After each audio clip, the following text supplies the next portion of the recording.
ಕಾಂಗ್ರೆಸ್ನವ್ರಿಗೆ ಹೇಳಿದ್ದನ್ನೇ ಹೇಳೋದು ಬಿಟ್ಟರೆ ಬೇರೆ ಏನು ಕೆಲಸ ಇಲ್ಲ. ಮೊದಲು ಕರ್ನಾಟಕ ರಾಜ್ಯದಲ್ಲಿ ನಾನು ಆಮೇಲೆ ಪ್ರೆಸ್ನಲ್ಲಿ ಹೇಳ್ತೀನಿ ಡೀಟೇಲ್ ಎಲ್ಲ.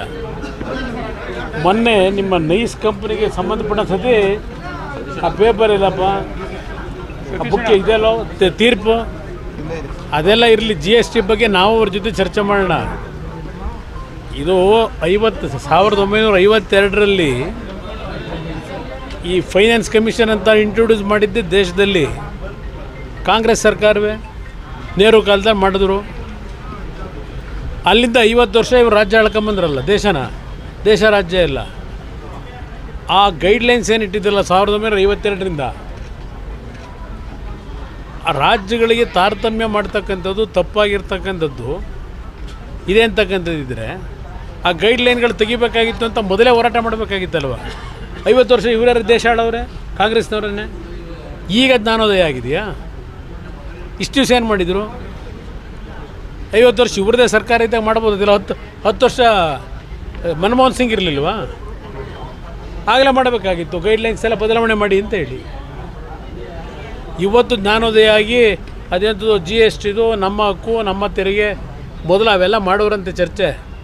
ಇಲ್ಲಿ ಆ ನೈಸ್ ಹೆಸರಿನಲ್ಲಿ ಆ ಭೂಮಿ ಲೂಟಿ ಮಾಡ್ಕೊಂಡು ಸೇರ್ಕೊಂಡು ನೀವೆಲ್ಲ KDBನಲ್ಲಿ ಸರ್ಕಾರದ ಅಧಿಕಾರಿಗಳು ಕಾಂಗ್ರೆಸ್ನವ್ರು ಭಾಳ ಜನ ಸೇರಿ ಮಾಡಿದ್ದೀರಲ್ಲ.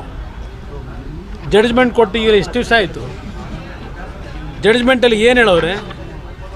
ಏನಾದ್ರು ಆ್ಯಕ್ಷನ್ ತೊಗೊಂಡಿದ್ದೀರಾ? ರೈತರಿಗೆ 2019 ಏನು ಗೈಡ್ಲೈನ್ಸ್ ವ್ಯಾಲ್ಯೂ ಇದೆ ಅದನ್ನು ದುಡ್ಡು ಕೊಡಬೇಕು ಅಂತೇಳಿ ಎಲ್ಲಿ MB ಪಾಟೀಲ್ ಎಲ್ಲವರೇ ಡಿನ್ನರ್ ಪಾರ್ಟಿ ಮೀಟಿಂಗ್ ಮಾಡ್ಕೊಂಡು ಕೂತಿದ್ದೀರಿ. ಆ ರೈತರಿಗೆ ದುಡ್ಡು ಕೊಡಬೇಕಲ್ಲ 2 ತಿಂಗಳೊಳಗೆ ಜಡ್ಜ್ಮೆಂಟ್ ಕೊಟ್ಟಲ್ಲ ಸುಪ್ರೀಂ ಕೋರ್ಟು. ಏನಾದ್ರು ರೈತರ ಬಗ್ಗೆ ಚಿಂತೆ ಇದೆಯಾ ನಿಮಗೆ? ಪ್ರತಿನಿತ್ಯ ಡಿನ್ನರ್ ಪಾರ್ಟಿ. ನಾವು ಡಿನ್ನರ್ ಪಾರ್ಟಿ ಎವರಿಡೇ ಮಾಡ್ಕೊಳ್ಳಿ, ಬೆಳಗ್ಗೆ ಸಾಯಂಕಾಲ ಎಲ್ಲ ಮಾಡ್ಕೊಳ್ಳಿ, ನಂದೇನು ಅಬ್ಜೆಕ್ಷನ್ ಇಲ್ಲ. ಆದರೆ ಏನು ಇವತ್ತು ರಾಜ್ಯದಲ್ಲಿ ಏನಾಗಿದೆ, ರಾಯಚೂರಿನಲ್ಲಿ ತೊಗರಿ 26,000 ಕ್ವಿಂಟಾಲ್ ತೊಗರಿ ಬಂದೈತೆ ಅಂತಾರೆ. ಅಲ್ಲಿ ತೊಗರಿ ಇವತ್ತು ಕೊಂಡ್ಕೊಳ್ಳೋರಿಲ್ಲ ಅಂತಾರೆ. ಇಲ್ಲಿ ಈ ಕಡೆ ಮೈಸೂರು ಮಂಡ್ಯ ಭಾಗದಲ್ಲಿ ಭತ್ತ ಇನ್ನೂ ಖರೀದಿ ಕೇಂದ್ರ ಓಪನ್ ಮಾಡಲಿಲ್ಲ. ಇದೆಲ್ಲ ಬಿಟ್ಬಿಟ್ಟು ಈ ಕತೆ ಈ ರಾಜಕಾರಣ ಯಾತಕ್ಕೆ ಮಾಡ್ತೀರಿ? ಮೊದಲು ರಾಜ್ಯದಲ್ಲಿ ನಮ್ಮ ರೈತರಿಗೆ ಸರ್ಕಾರ ನೀವೇನು ಮಾಡಬೇಕಲ್ಲ, ಮೊದಲು ಅದು ಮಾಡ್ರಪ್ಪ. ಸುಪ್ರೀಂ ಕೋರ್ಟ್ ಆದೇಶ ಆಯಿತು, ನೈಸ್ ಕಂಪ್ನಿ ದರೋಡೆ, ಅದಕ್ಕೆ ಯಾರ್ಯಾರ ಪಾತ್ರ ಇದ್ದೀರಿ? ನಿಮ್ಮ ಜಯಚಂದ್ರನ್ನೇ ಕಾನೂನು ಸಚಿವರಾಗಿ ಅದರ ಅಧ್ಯಕ್ಷನ ಮಾಡಿ ಒಂದು ರಿಪೋರ್ಟ್ ಕೊಟ್ಟರು, ತಗೊಂಡೋಗಿ ಕಸದ ಬುಟ್ಟಿಗೆ ಹಾಕಿದ್ರಿ. ಏನು ಗ್ರೇಟ್ ಸಿದ್ದರಾಮಯ್ಯನವರು. ದೇಶದಲ್ಲಿ ಯಾರೂ ಮಾಡಿಲ್ವಂತೆ, ಇಂಥ ಮುಖ್ಯಮಂತ್ರಿ ಇಲ್ವಂತೆ ಪಾಪ. ಏನು ಮಾಡಿರೋದು?